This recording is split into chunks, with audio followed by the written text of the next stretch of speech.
Welcome back to the podcast From Broke to Woke. In this particular episode, we're going to talk about that one moment that Britnie had where she became woke in the sense of she needs to speak up and start really identifying her true purpose and calling as an influencer out there for the world and for girls everywhere.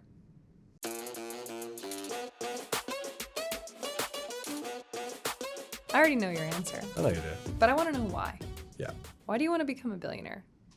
There's going to be a lot of reasons. I think reason number one, I don't think anyone would have guessed that I would become a billionaire if you would have asked me when I was like 7. Right? And it's going to be a really, really cool story at the end when we get to go all the way back and just go all those random obstacles. How'd you overcome them? Let's talk through it. Let's talk about why you overcame them. Very, very similar to this. So you and I are on our journey. We're not there yet. You're going to beat me by like 9 years probably. You think? Yeah.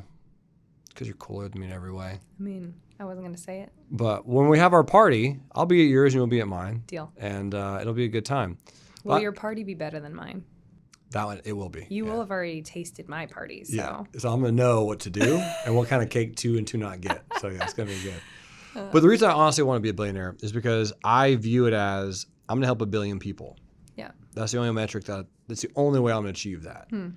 So if I can find 1 billion people to help or the opportunity to help 1 billion people either now and or later, then I know that status will get hit. And it's just a number. There's a lot of people that will reach 1 billion views before they become a billionaire. I don't necessarily care about the title. I definitely know that it's achievable. I've seen the compounding interest. I know how quickly things can grow. One really, really good investment is all it's going to take. That's it. Just one strong investment. It's probably going to be an investment with me. Yeah, so, I hope so. I hope so. And it's going to be one strong investment. That'll be it. And I don't know what it's going to be yet. I don't know if it's going to be a stock. I don't know if it'll be a privately held company or some type of venture that we do, but it'll happen. And I already know how I'm going to celebrate. I already know who I'm going to give the money to, which charity, which organization. Right? I'm a big March of Dimes fan because my niece Gabrielle was born premature, and my nephew Donovan was born premature. And so I've seen so many very close family members that have to go through that. And it's an amazing technology when they take care of premature babies. Yeah, explain what March of Dimes does for those who don't know. Yeah, so March of Dimes specifically helps, and they donate and they have causes and medical supplies and medical infrastructures and teams that help premature children. That's awesome. Stay alive.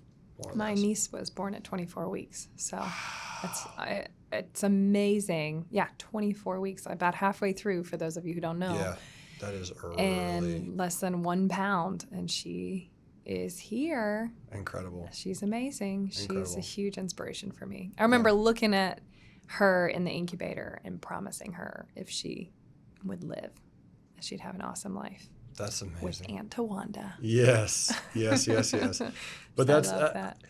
I think that's incredible because that particular organization, I mean, they do so much for. It's just so much for so many people. I mean, because I've read so many history books. Yeah. A lot of people ask me what religion I am right now. And a lot of times I'll say I'm a historian. In the sense of just I love history. So religion and history, there's so much that is combined. There's a book called Progress. When I got it, I thought it was like a book about progress, like how to become better, keep progressing, you're doing awesome.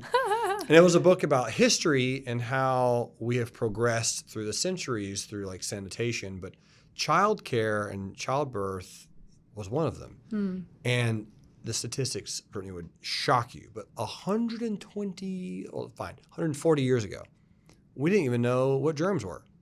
Wow. We had no idea. 140 years ago.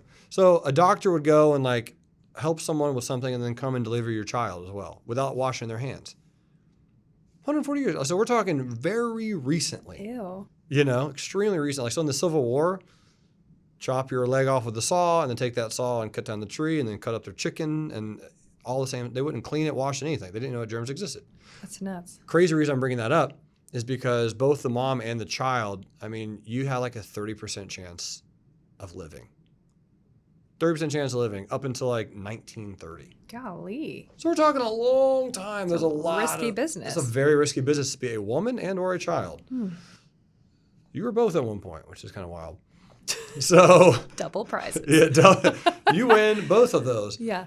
And the reason I'm bringing all that up is because I think it's incredible that we have that technology these days, and I can see all that impact and all that growth. And shout outs to J.K. Rowling for becoming a billionaire and then losing that status because she gave so much money away. But she's going to make all that money back if she hasn't already or gotten close to it, because that's just the way it works. So I have a crazy idea in this same vein, and it's a new idea, so it may not be fully developed, but I'm going to try to get it out. Okay. So I was thinking and praying the other day, because at one point in my life, being the youngest self-made female billionaire in the world was important. It was an important title. Mm-hmm. I don't know why it was so important. I think it was it's not like I've done much for titles, but man looks at the outside, God looks at the hearts, and it's a nice door opener. Yeah. But I was thinking about the impact Gandhi made, for example. He had a mission, and he was so dedicated to it, and he was so strong in it, that everything he needed came to him at the perfect time. And I'm watching, as my faith increases in my life, as I've overcome all these obstacles, how I'm swapping stress, worry, and anxiety for faith and trust, knowing that if I stick to what I know I'm supposed to do, and I speak about it with confidence, and I walk in confidence, things are coming my way. Literally, you are an example of that. Some people call it manifesting, whatever. But I don't want to get weird with words. I'm just like, I needed someone to teach stocks on my G-Force calls, and you were already in my life, but I didn't know what place you were in. And then I asked you, and you jumped right into it. So it's just an example of this new thing I'm on. It's always been important to me to be able to be a billionaire, But now I'm almost just more dedicated to saying humbly, with or without any title, how much good can I orchestrate in my lifetime? So with or without any credit, what can I do to tip off all these amazing things happening to where there's a ripple effect of incredible things? And that's really why I even started G-Force too. Yep. It's how do we empower other people through education, through resources, through network. And so that's why we're doing this. Yeah. It's maybe there's a piece of our story. Yeah. And we don't have to be billionaires to do that. So as much as we encourage you to have the resources, the funds to be able to do what you want to do with your life and to create that kind of impact, like you can still free nations. You can inspire billions, and it really doesn't cost you that money. No. You don't have to be the one to have it. It could be Right. someone else's money. Yeah. So I want you to lean into that trust and lean into the way in which you need to be guided to get Correct. in your journey. Just because we both plan to be billionaires and think we will be, I mean, we don't see why we wouldn't be. Yeah. It doesn't actually always require that to have No. the impact you want to see. So No, doesn't know. yeah, I had that just come up. And it love was that. like, are you more tied to the title and the cool sound of being the billionaire? Or are you more tied to orchestrating the good? And this was a self-question. Yep. Because I think that title was important. Yeah. And then Kylie Jenner got it Kylie. at 21. Good And God. I was like, I only had 42 to beat. Yeah. But then she lost it. So Yeah. I'm back in the running, people. Back in the running. But it's not about the title anymore. Yeah. Now that my heart has shifted to where it's even if I never get the credit.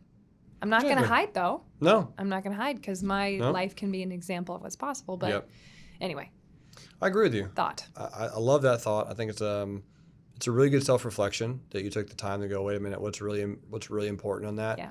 Because for me, I want to be famous. Mm-hmm. And I've held that back for a long time because I wasn't Right. supposed to be. Right. Subconsciously in my religion, everything is like, you're not supposed to be anyone. Only God is phenomenal. He's the only person in your life that you should ever even talk about. And it was, you are not supposed to be anyone great. But I want to be famous for a lot of different reasons. One of them absolutely being, if you can have a platform like The Rock, who was literally almost like nominated as president from the people. People are like, yeah, we'll make you president. I would make him president. I would too. I would vote for him right now. I think he's a great person, but he has a platform. Yeah. And he has the ability to literally influence people. And I know that if I have that exact same platform, I'm going to be able to give such great impact and such good influence and really good ideas. And I'll be able to hang out with people like yourself and other humans in these circles that can share these ideas, that can vibe, and we can give to the tribes and give to the educations and give to the communities and give to the people. And we can start some mini movements and some shifts and some impacts immediately. Because if you don't have the money, but you have fame, or you have an influence like Seth Godin, book Tribe, great book. Great book. Yeah, that's a good book. You know, and just having those people that trust in you and believe in you, you can make things absolutely shift for you in your direction. Absolutely. So speaking of shifting, we talked about this off podcast, but I'd love to know your thoughts. You challenged me to something this weekend, which I will do. You said go up to, because I'll have a family reunion for 4th of July every weekend. We get down at Redbone, Georgia. Deep South. The deep South, Forsyth, Georgia. And there are going to be a lot of, my nieces, cousins there. And you told me to ask them, who are some women that you look up to? One of the reasons I made you do this podcast, like push you, asked you once. I asked you one time, and you're like, yep, I'm going to do it. I asked you once. Forced me. I forced you. The reason I forced you was one single question. Was I want you to be a voice for these girls and for these young ladies and for these women. I really want you to. So what would it take? Because we were on a boat yesterday with a beautiful young lady who's a ballerina, and I was asking her, hey, you should do a podcast about ballerinas for ballerinas. And then, boom, 9 fears came up immediately. Bang, bang, bang, bang, bang. I can't do this. No one knows me. Too many other podcasts out there like that. No one's going to listen, and I don't have a good voice for radio. Wow. Did you hear these conversations or no? I did a drive-by. Okay, drive-by. Got it. I heard the beginning of the conversation. But it was just very like, I can't. I'm scared. I can't. Yeah. And ladies, we need more of you. So who can they look up to right now, in your opinion? Like, who are some women leaders that you look up to? Well, I'll tell you the answer I've heard so far from others. Okay. And it's sad because there hasn't been as easy of answers for even me to answer that question. But I've asked little girls, 5, 6, 7, 8, 9, 10, 11, 12, 13, 14, 15, 16, who do you have to look up to? And they say, Nicki Minaj. That's it. Beyonce, if you're lucky. Okay.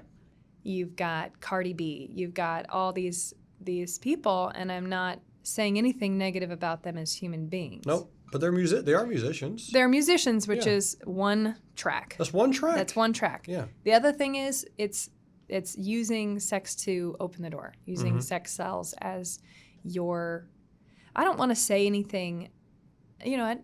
I'm just going to say it. So I went to a concert a couple years ago, and I'm in love with this artist. I think she's amazing. Oh my gosh, she's such a strong, confident voice for women. And for some reason, when a woman sees another woman being confident, like you're confident, it's a weird thing. I don't know how it works. It's annoying, but whatever. It's where we're at. And this person, who shall remain nameless, I loved. I mean, when I'm down, I put her music on, and I'm like, I'm back up. We're here. And so I was so amped. The roof has been raised. It was a birthday present from the guy I was dating, and went to this concert, nerded out, dressed up. It was super fun. And I'm sitting there. She came on stage, mega powerful. Everything's amazing. And then I guess it was during a wardrobe change. There was a video came on, and it was friggin' weird, first of all. It was like bees. And like it looked like a horror movie, it have like the flash of the flies and the this and this and this. And then it showed her naked, duct taped to a chair. And then the woman who I love and have always respected came on, and she told, there's tens of thousands of people in this audience. We're in a stadium, the Titan Stadium. And she said, your power as a woman is equal to your ability to be able to seduce.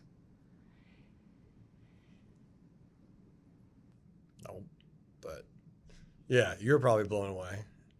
Because you're like, no. I just started crying because all these little girls, these 8-year-old girls in the audience are screaming and cheering and listening to that message. And it's not true. No. I grew up being told that my value as a woman came from being a great mother and wife. And I do think that's the greatest calling in the world, because you're raising literally the next Future, generation yeah. of the world. I mean, it's one of the highest callings, but it's not my only freaking calling. No. And I would sit there around, I went to marriage counseling one time before getting married to somebody, and I looked at my hands as the counselor was telling me, if you're going to be a godly woman, he said, your job is to be in the kitchen. He actually told me that. And I looked at my hands as somebody who, has built a business to be able to help people. Yeah, I was a millionaire. Yeah, I've built all these cool things. I've done a lot of stuff. I've won a lot of awards. None of that matters. But for you to box my future based on a gender I didn't pick, I didn't freaking pick this. And I'm looking at my hands knowing that God made me for more than just being in a kitchen. Again, not cursing that. But you have to freaking want that to be your calling. Because you're a worthy child of God, regardless of your color, your gender, your any of that stuff. You're a worthy, beautiful child of God, and your calling is between you and Him, not anyone else. And so I want you to challenge your own thinking, and I want you to challenge what you stand for. Here it comes. Because I am fit. Here it comes, people. I have a good body. I have all the works you could use to get more followers. But I want to prove women are more than just hot to get in the door. We're smart. We're capable. We're trustworthy. Yeah. We're excellent. We're great at follow-up. We can manage a lot of things. Like, there's so many things, and it comes down to the individual. Mm-hmm. Some women suck at all that stuff. It just depends. Mm-hmm. So know who you are, know whose you are, and trust your calling is between you and your maker. No human can ever predict the future for real and tell you what you can be. So that was an interesting cage of lies that's always been in my subconscious, because it was tied to not being godly. Oh, man. That is powerful. That's good. Ladies. Yeah. Follow her. Okay? I'm just... You are a force for good, and it's going to happen. The more women, especially more young women, need to be on this platform. They need to learn how to use their voice. They need to learn how to use their brain and just put out phenomenal content for incredible people. And that's exactly what we're going to do in the next episode as well, is continue to provide more content, more information, more insights on how we all, as a human society and race, can go from broke to woke. I'll see you guys there.